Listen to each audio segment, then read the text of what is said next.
Hi guys, welcome back. ഇന്നത്തെ video എളുപ്പത്തിലൊരു sambar ഉണ്ടാക്കുന്നത് എങ്ങനെയെന്നാണ് കേട്ടോ. അപ്പം വീഡിയോ എല്ലാവരും സ്കിപ്പ് ചെയ്യാതെ മുഴുവനായിട്ട് കാണുക. അപ്പം ഓണമല്ലേ വരുന്നത്. അപ്പോൾ ഓണസദ്യ എല്ലാവർക്കും ഇഷ്ടപ്പെട്ട ഒരു വിഭവമാണ്. അപ്പോൾ അതിൽ നിന്നും ഒഴിച്ചുകൂടാൻ പറ്റാത്ത ഒന്നാണ് സാമ്പാർ. സാമ്പാർ ഇല്ലെങ്കിൽ സദ്യ ഇല്ല എന്നാണ്. അപ്പോൾ അതെങ്ങനെ എളുപ്പത്തിൽ ഉണ്ടാക്കുന്നത് എന്ന് നോക്കാം. അതിന് വേണ്ടി ഈ ഒരു ഇൻഗ്രീഡിയൻസ് ആണ് ഞാൻ എടുത്തിട്ടുള്ളത്. എന്തൊക്കെയാണെന്ന് കണ്ടാൽ അറിയാലോ. ചെറിയൊരു സാമ്പാറാണ് ഞാൻ ഉണ്ടാക്കുന്നത്.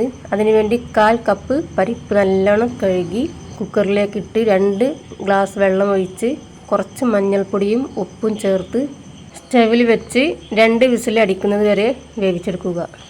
അപ്പോൾ പെട്ടെന്ന് തയ്യാറാക്കാൻ പറ്റിയ ഒരു റെസിപ്പിയാണ് ഈ സാമ്പാർ. അപ്പോൾ തേങ്ങയൊന്നും ഇതിൽ ആഡാക്കുന്നില്ല. അപ്പോൾ നമ്മുടെ കുക്കറിൻ്റെ 2 വിസിലൊക്കെ വന്നതിന് ശേഷം നമ്മൾ ആവി മുഴുവനായിട്ട് പോയതിന് ശേഷം തുറന്നു നോക്കുക.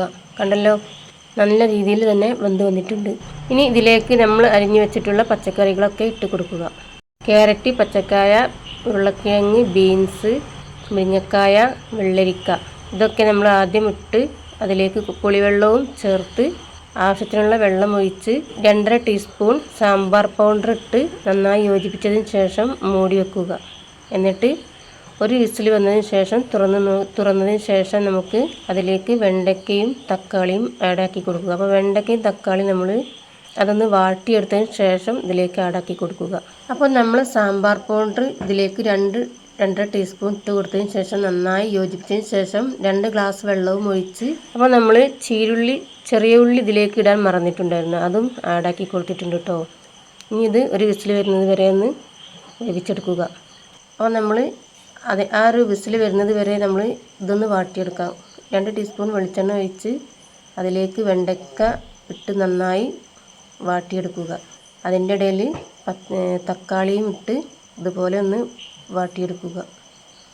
എന്നിട്ട് നമ്മൾ കുക്കർ തുറന്ന് അതിലേക്ക് ഇട്ട് കൊടുക്കുക. അപ്പോൾ വെണ്ടയ്ക്കയും തക്കാളിയും ഇതുപോലെ വാട്ടിയിട്ടാൽ ഒടിഞ്ഞു പോവാതെ നല്ല രീതിയിൽ കിട്ടും കേട്ടോ. അപ്പോൾ ഇതുപോലെ ഒന്ന് ചെയ്ത് നോക്കണേ. അപ്പോൾ നമ്മുടെ കുക്കറിൻ്റെ ആവിയൊക്കെ പോയതിന് ശേഷം തുറന്ന് അതിലേക്ക് തക്കാളിയും വെണ്ടയ്ക്കയും ഇട്ട് കൊടുക്കുക. അപ്പോൾ തക്കാളിയും വെണ്ടയ്ക്കയും ഇട്ട് കൊടുത്തതിന് ശേഷം ഒന്ന് തിളക്കാൻ അനുവദിക്കുക. അപ്പോൾ നമ്മുടെ ഈ ഒരു സാമ്പാർ കൂട്ട് നന്നായിട്ടൊന്ന് തിളച്ച് വന്നിട്ടുണ്ട്.